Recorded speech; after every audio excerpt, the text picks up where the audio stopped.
So let's have a little talk about combinatorics. Isn't that a scary word? This is going to be your combinations, permutations, and counting principle problems. The hardest part about these is not performing the math, because I'm going to show you how to do that with one button on a calculator, but it's telling when to use what.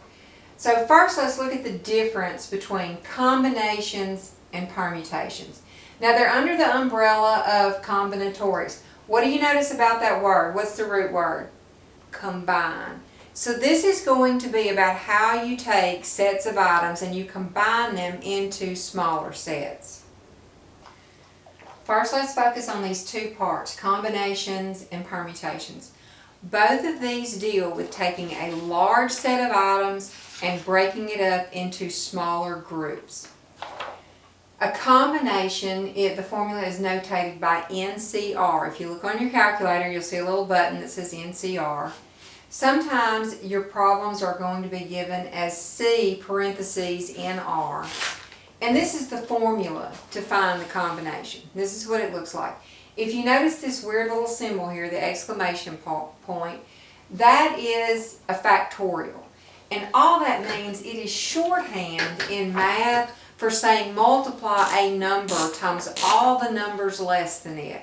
So 5 factorial just means multiply 5 times 4 times 3 times 2 times 1.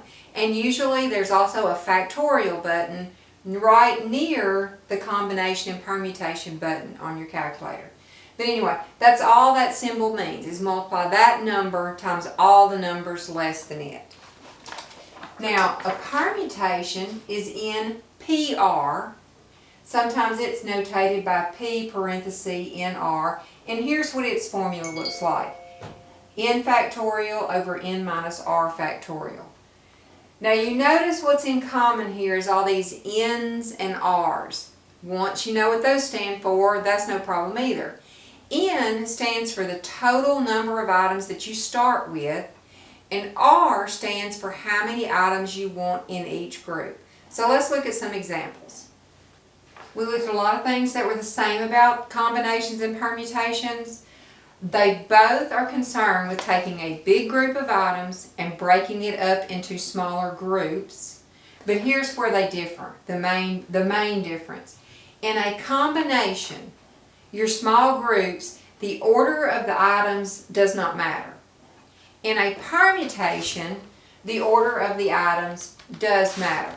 One key example, and this is the one my teacher told me 100 years ago when I was in school. You know those combination locks like you have on your locker? Okay, that should actually be a permutation lock, and here's why. There's a big group of numbers, say 1 to 60, and the lock company picked 3 numbers to be a group. That's your combination. Does it matter what order you put those numbers in on your lock? Yes, it does. So that should actually be a permutation lock, not a combination lock. Can you remember that? That should be a permutation lock because the order of the numbers in your combination matters. If you put them in the wrong order, it's not going to open. So let's look at some other examples. Let's say that I have 20 students and we're fixing to go on a field trip. So I have 20 students getting ready to get on the bus, and I want to divide them up into groups of 3.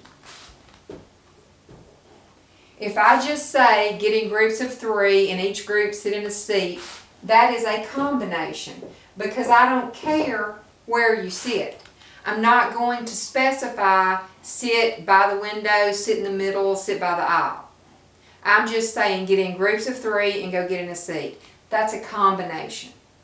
But if I made a chart up and I divided everybody into 3 and I said, okay, I'm going to specify where you sit, that means that the order of the items in the small group does matter. There's going to be a window, there's going to be a middle seat, and there's going to be an outer seat. That's going to make it a permutation. So these problems are scenario based, and you're going to have to do some thinking. Okay, let's look at another example. I've got a club and there's 15 members in it. And we're going to sit down to eat lunch. There is room for 5 people at each table. So I just need to decide how many different ways can I put 5 people at this round table. Is that a combination or is that a permutation? That's going to be a combination because I just want to make up different groups. However, what if I said I've got a club with 15 members and we need to elect officers? We're going to have a president, a vice president, and a secretary. How many different ways could I combine the 15 people to be president, vice president, and secretary? That makes it a permutation. Because I might have John, Rick, and Susie, and I'll just put initials. I've got these 3 people in a group.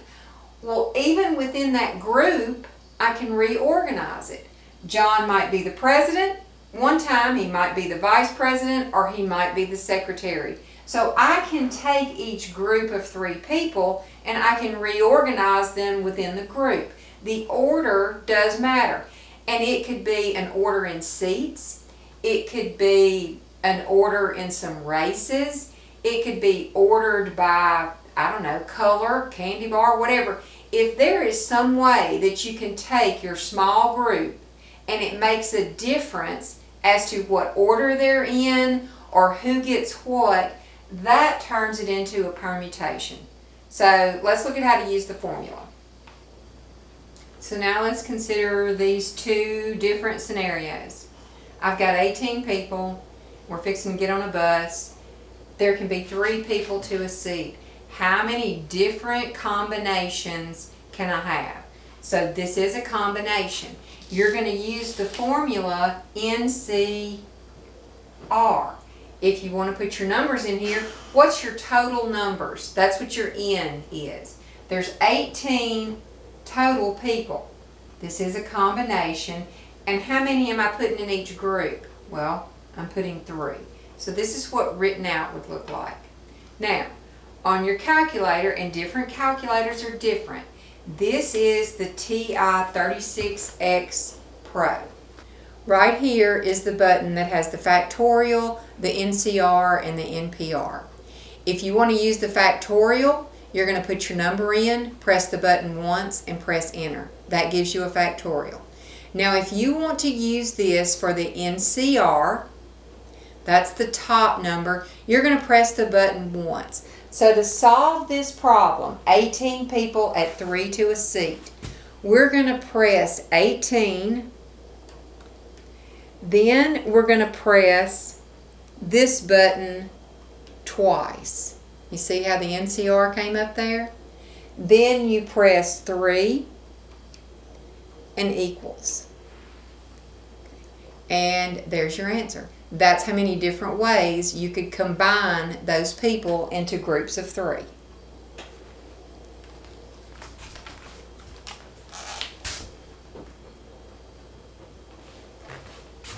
Now let's look at our second scenario where it matters what order the people are in. Which seat or which position in the seat are they going to be sitting in? So my formula now, my N is still 18. This time I have a P instead of a C because this is a permutation. And 3 is going to be my R. Alright, on my calculator, I'm going to use this same button. First, I'm going to press in the 18. That's the total number. Then I'm going to press this button 1, 2, 3 times. Now you see what comes up. The NPR. I'm going to press the 3 again and hit enter down here. Okay. And there's your answer. This time it was 4,896. Look at the difference between these 2 numbers. There was the same number of total people. They were put in groups of 3. The difference was that once I got them in a group, that was all I did. Here, once I got them in a group, I reorganized them. So that gave me even more options. That's why the answer is a much larger number. Okay? So that's basically it for combinations and permutations. Now let's talk about one more little side item, counting principle. Okay? Your counting principle is still a member of the combination set. You're still looking at combining. The difference with the counting principle is you start with several groups. Instead of one big group, you have several groups. And you're wanting to see how you can combine one or more items from each group. So, for example, Mary has 3 shirts and 5 pair of shorts and 2 pair of shoes. Here's 3 different groups of items. And she is going to pull one thing from each group to make an outfit. Okay? What we do here is we use as some people call this the multiplication principle, because that's all you're going to do. You're just going to multiply the total number of items in each group, and that's going to tell you how many outfits that she could make. So we're going to have 3 times 5 times 2. That's 15 times 2 is 30. She could make 30 outfits. Some other scenarios for the counting principle would be like you're at a restaurant and there's 5 entrees and 6 side dishes and 4 drinks. How many different meals could you make?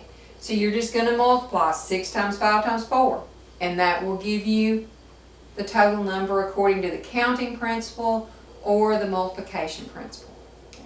I hope this cleared your problems up for you, maybe. If you still need some more work with this, drop me a comment below and I will make another video just working some examples if that'll help you out. So just let me know, and be sure to hit that like and subscribe button, please. Thanks. Bye.